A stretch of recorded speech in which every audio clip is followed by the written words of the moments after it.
On Whirlpool presents ESPNcricinfo T20 timeout powered by Dell. We're looking ahead to the clash between Mumbai Indians and Kings 11 Punjab. Joining me shortly, Tom Moody and Ajit Agarkar.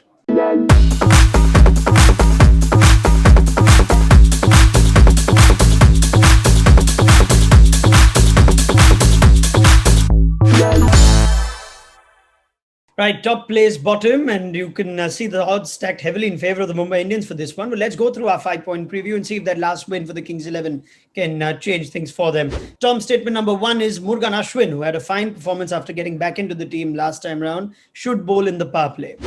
Yeah, look, I think that's a real situational decision. I think if the right matchup is there, there's no question, as he's proven before, that he's more than capable of having an impact in the power play. At the end of the day, during those power play overs, you want your bowlers bowling that are going to take wickets.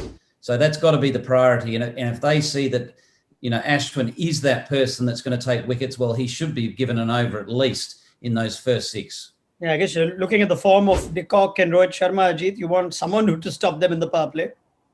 Yeah, I think that's the only way you'll get somewhere with Mumbai Indians. They both battle. It was a good pitch the other day in Abu Dhabi, but they still just take the game away from you. So whoever, like Tom said, whoever your best wicket-taking options are, you want to utilize them. Especially if you don't get a wicket up front in the first over or two, then there's Ashwin, even Bishnoi for that matter. I think a lot of people have used spin against Rohit in particular. And with the pitches slowing down, who knows, there might be an odd ball that turns more than the others. So you want to try and use all your wicket-taking options. I think the only way to stop Mumbai is to get wickets up front and try and set the game up that way. Well, it's the two best opening stands in the tournament up against each other. So our second point, Ajit, is Bumrah should be utilized to target Punjab's top order. Yeah, we saw it in the reverse fixture. He got Mayank Agarwal in spite of actually getting a good start with a real quick ball when he was set. And Bumrah was got on late, I think 4th or the 5th over of that match. I hope they don't do that again. I hope they bowl, because we've seen with Kings 11, I think if the top order plays well, that is where they have a chance in the game. I think their middle order has struggled a little bit now with Gale coming. I think the batting orders changed a little bit, but you want wickets up front. Bumrah is the guy that Rohit Sharma usually turns to. Hopefully he turns to him first over or the second, worst case. Yeah, it looks like, Tom, that Bumrah just gets that one over in the power play and is reserved for middle overs or death overs. Last time there was a Russell. This time, do you think Mumbai will do things differently? Yeah, look, we've been saying throughout the tournament that Bumrah should be bowling with the new ball, and I think he's only done it maybe once or twice in the whole tournament. I just think he's such a wicket-taking weapon, and to not use him right up front is a potential mistake, because we've seen Kings 11, the strength of Kings 11, even though we haven't seen it on the table, they've only won 2 games, but the strength of them is their opening partnership. If they can dislodge that and get into the middle order early, Mumbai could run through Kings 11 with their depth of quality of their bowling attack. All right, let's go to our next one. Punjab made some very interesting calls last game. Chris Gale in the side, but batting at 3. Tom, we're saying Punjab should make better use of Nicholas Pooran. Thoughts? Yeah, we've been banging on that drum for a while, haven't we? Nicholas Pooran, he is one of the most exciting international talents in this format of the game.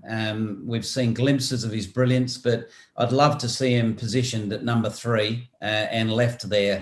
Give him the chance, give him the rope to be able to really run with it. And who knows, resurrect Kings 11's, hopes in this tournament.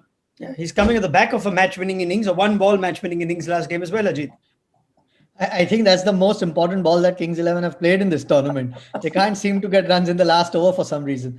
But there's always a case of looking at the situation. If they don't lose an early wicket, perhaps get Pooran in and maybe drop Chris Gale down. I don't think it's happening anytime soon. So it's going to be a difficult one how earlier than number 4 Pooran can bat. But clearly he's, like Tom said, one of the most exciting players that we've seen in the IPL this year. Yeah, well, let's go to the Chris Gale conversation. That merits a discussion on its own. And we're saying now that the action moves from Sharjah to Dubai, where you think 2s and 3s are also going to come into it. Ajit, could Chris Gale at number 3 be a problem for the Kings 11 in Dubai? I'm not sure. I wasn't sure when he walked in at number 3 in the previous game, but then he sort of grew into his innings a little bit, and then we saw what a dangerous player he has been all his career. He showed glimpses of that. I'm sure that will help his confidence. That little innings, it seemed like he was making a conscious effort of running as well. Look, the good part is he's got runs, so that confidence is there, and if he stays at the pitch, then there's no bowler in the world that can stop him. So you can't really drop somebody after one game, and that confidence is not there. But I think those runs will certainly help him. So not for a while, I think. He's going to play, isn't he, Tom? Dubai or Sharjah or Abu Dhabi. Now Gale's going to play, isn't he?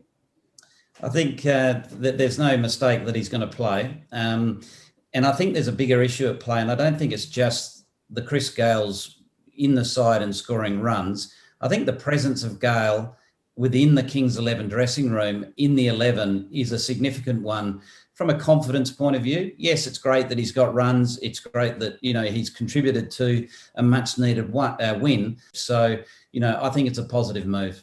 All right, fair enough. One of those younger players, Arshdeep Singh, has been pretty good for Punjab. Didn't bowl as much at the death last game, but Ajit was saying Arshdeep should be someone that Rahul should look at to bowl at least 2 at the death. Yeah, I think they're looking at options. More than halfway through this tournament, you don't quite know who their best death bowlers are, but he's shown promise. Again, it's the same point you keep harping on. You try and set up the game a lot earlier, so death bowling becomes a bit easier. Against Mumbai, you have someone like a Pollard or a Hardik coming, or even a Krunal. So that kind of firepower towards the end of the innings, if you don't get early wickets or aren't into that lower middle order, it's always going to be difficult. But he seems to have the skill sets to do it. Plus a left armer, it always helps changing angles. So there's no reason, but it'll all depend on what's happened before.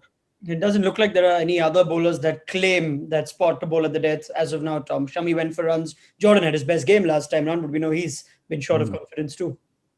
Yeah, well, Jordan had probably his best game, didn't he, last game with 1 for 20 off 3 overs. But I do like Arshdeep Singh and just the angle he creates. But also, to me, just watching him bowl, he looks like a bowler that is pretty clear with what he's looking to do.